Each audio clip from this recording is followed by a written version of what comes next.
Hello everyone, welcome back to another Fallout 76 video, and on this one I'm going to present you a full walkthrough of the new event, Project Paradise.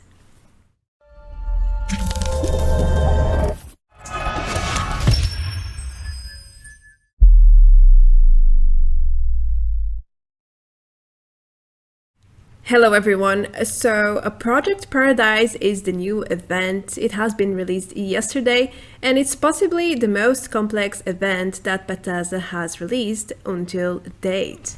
Now there is plenty of things that you need to know if you want to be successful or at least achieve the best reward you can get from the event.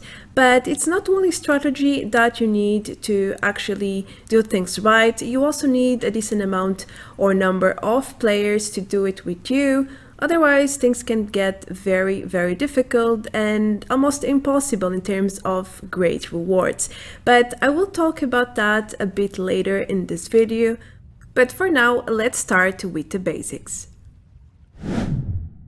First of all, where to go? Well, you need to head here to Arktos Pharma, and then you need to head to one of the elevators inside the building, which will grant you access to the underground lab. So it's the very right one, this one. And then you can see the option to actually go down. But don't worry if the buttons don't show up at all, just wait a little bit because the game is probably loading the latest updates to this location. The buttons should appear sooner or later, if not, simply restart the game. Now, this is a new location and I think there are a few things that you really need to understand before you actually jump in and try to do the event, because it can get really frustrating if you have no idea what you're doing and you end up dying over and over, plus respawning outside and enduring unnecessary loading screens. Now, keep in mind that you will find a lot of legendary enemies in this area, especially at the domes or habitats. But most of them are robots, and as you probably know, they kinda explode after they die. And if you are not far enough, you will die as well with the area damage. So be careful when you kill a legendary robot. Just please walk away, even if you don't have the item, you can simply go back and pick it up.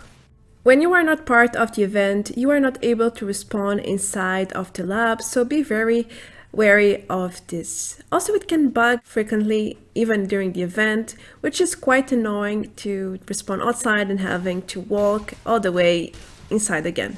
Another thing to know is that you can mostly find legendary bosses inside the 3 domes.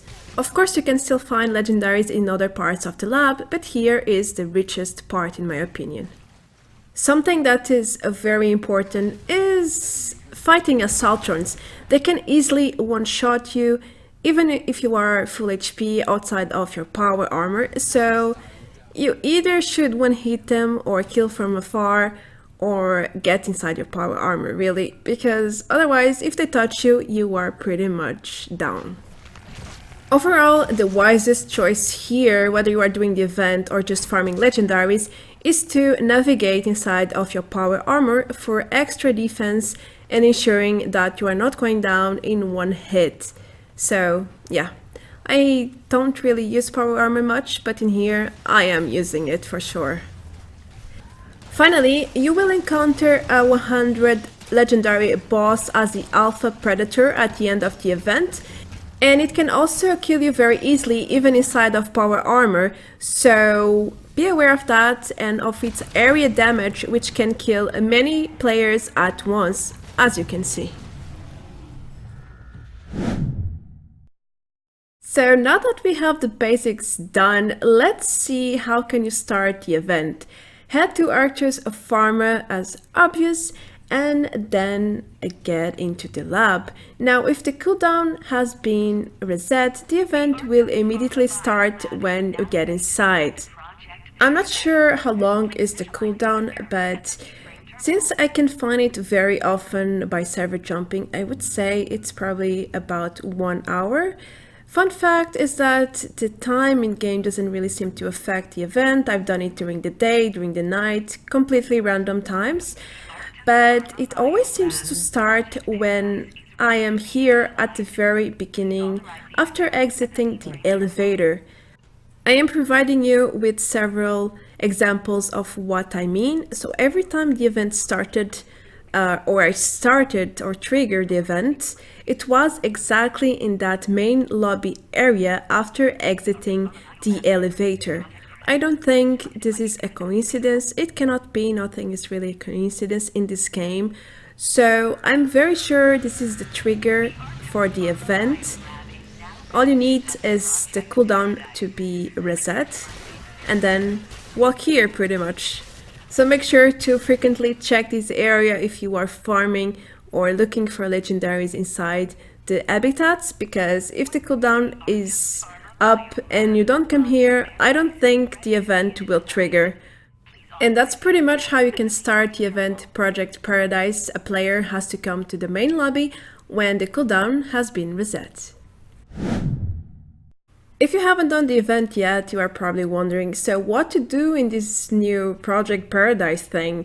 Well, basically after it starts, you have to initiate the experiment by accessing the terminal downstairs, just below the elevator really.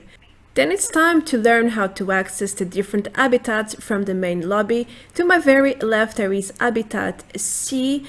Then in front of me you can access Habitat A. And finally, to the very right of me, you can access Habitat B. Now keep in mind that each habitat requires you to get different types of food for the test subjects. And once you have done that, you need to protect them in order to get the best rewards possible. If you don't protect them, you will fail the event. If you manage to pass these phases, you will eventually find or meet the Alpha Predator, which is the 3-star 100 level boss. Just kill it, and then you get your rewards and finish the event. That's pretty much it. Pretty neat resume of the event, I suppose. Right after starting the event, you will have to start preparing the different foods for the 3 habitats. Now, in Habitat A, you need to get meat, and forget the butcher's perk, it doesn't really work. I tried it already and nope. So in here we need a venison meat from the deers. Just go ahead and kill all of them. They will keep spawning until the time is out. You'll also see these bugged venison meat pieces in the floor. Just ignore them for now because they are not working, so it's a waste of time to try and pick them up. Just focus on the animals that might be a threat to you and kill the deers for their meat. Then don't forget to go back to the habitat machine to retrieve the food you have been collecting. That's very straightforward. And I'm not quite sure why people are so confused about this part. I've seen people just standing there having no idea what to do. But let's move on to Habitat B. So in this one, you need to get toxic sludge, and you can get it from either these piles of sludge that are irradiating orange smoke, or you can kill the rats. They have a slight chance to drop toxic sludge as well, but it's not so common. So as you can see, I'm killing tons of rats here, and just very few ones drop it.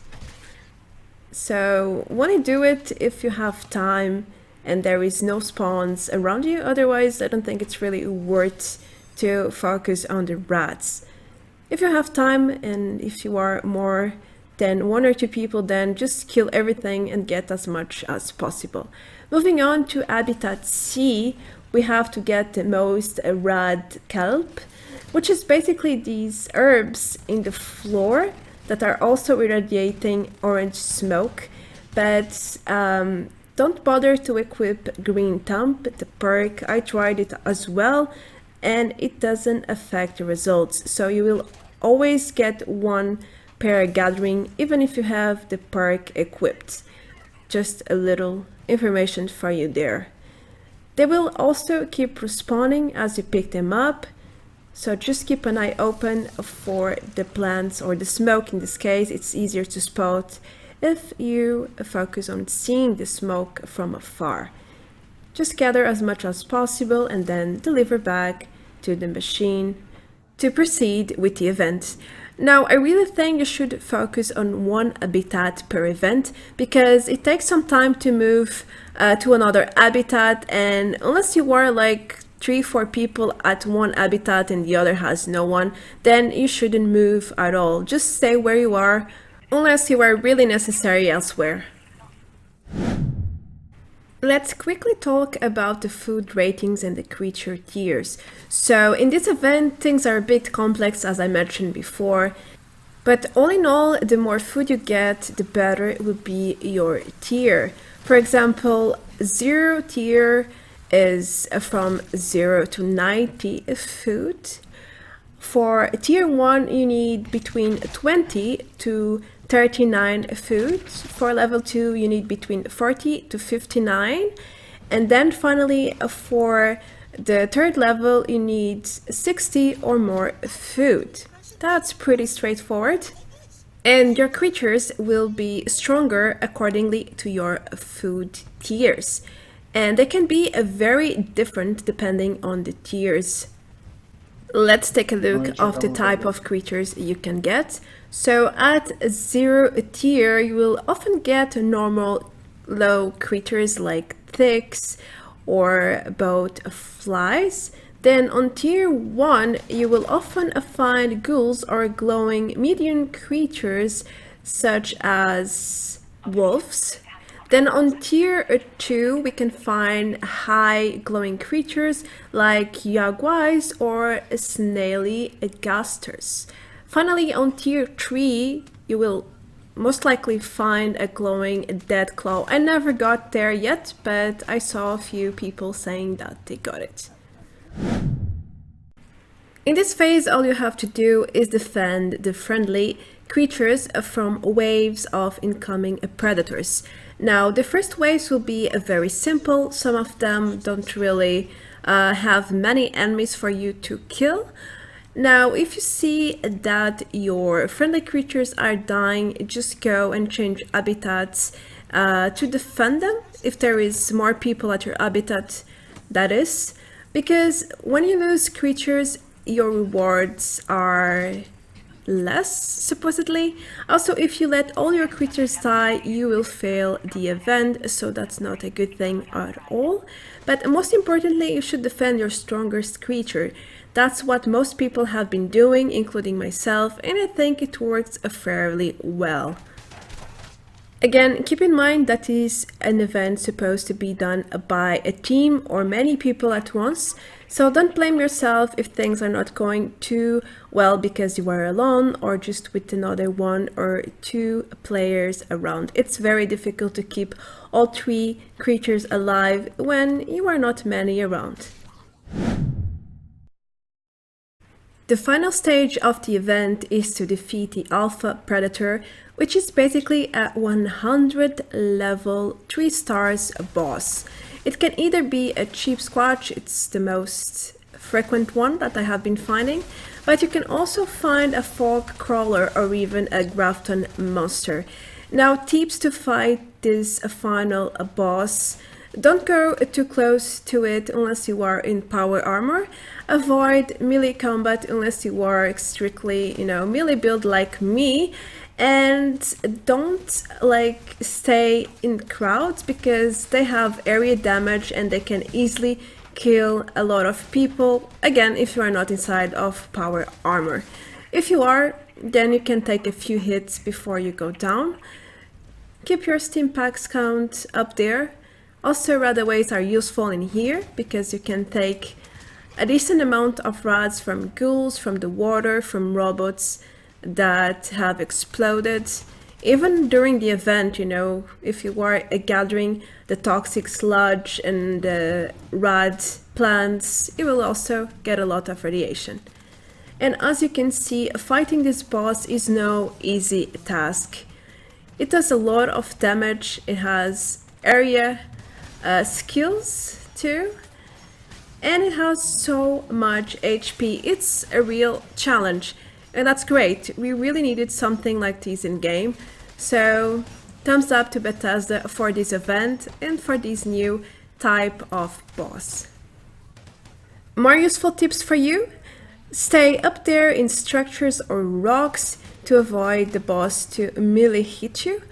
Also use fire range weapons as much as possible, and keep your HP up there, because this can easily happen, you know, even if you are full HP, outside of your power armor, you stand no chance against this beast, at least in my experience. Finally, what can you get out of this event? And putting so much at stake here, it's such a challenge. It's quite long, so what can you get from Project Paradise? First of all, you can get a lot of experience, you can get legendaries and the usual rewards, caps, radaways, steam packs, and so on. But most importantly, you can get some unique stuff like a lab coat outfit. You can also get a backpack skin for Arktos Pharma, which looks quite decent in my opinion.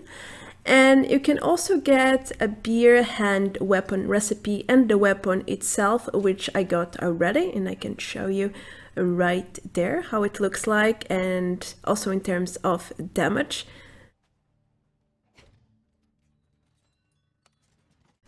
You can also get a new chems recipe, especially for Formula P. I'm not sure if you can get any other recipes, probably. I have only done this a dozen of times. I checked a few Reddit posts, and that's pretty much all the information I could get for now, but I believe there are even more unique rewards out there, probably rare ones, you know, the ones that most people don't get, so it's difficult to know that they are there.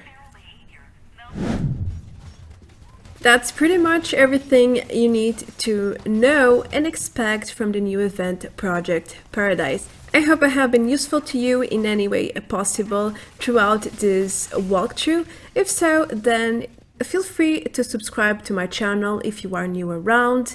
You will help me grow and produce more content like this. Also, if you would like to support me even further, then make sure to check my new Patreon page.